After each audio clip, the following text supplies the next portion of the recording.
مراحل ترجمه رسمی خیلی خلاصه واره ولی خیلی مفیده. یعنی همین یک اسلاید برای هم وکیل هم حالا کسی که حالا وکیل نیست و درخواست ترجمه داره برای دوست و آشنای خودش، البته مربوط به آرا و اوراق قضایی هست صرفاً این اسلاید، خیلی از اون سردرگمی‌ها رو از بین میبره.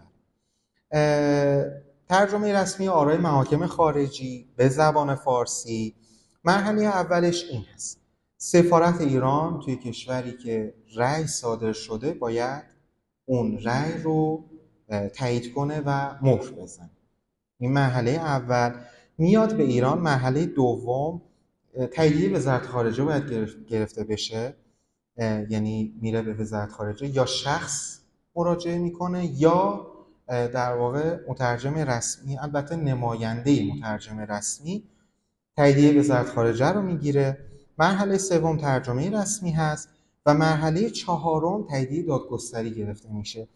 در واقع مرحله دوم و چهارم میشه به دارالترجمه سپرد، خودشون انجام میدن، ولی مرحله اول رو خود شخص باید انجام بده یا وکیلش توی همون کشور که ببره و سفارت ایران اون رأیی که صادر شده رو تایید کنه.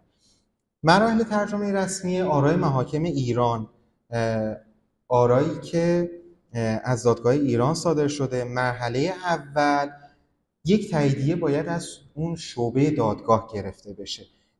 مهرایی دارن شعبه ها، یعنی باید داشته باشن که ترجمه بلا مانع است، ترجمه رسمی بلا مانع است رو میزنه روی اون رأی که حالا یا قطعی شده یا قرار است.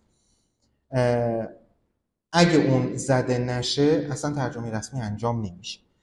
بعد باید مراجعه کنه به همون بخش حقوقی همون ساختمان قوه قضاییه، معرفی نامه میگیره به اسم مترجم، به اسم مترجمی که خودش میشناسه و میخواد اون کار رو انجام بده.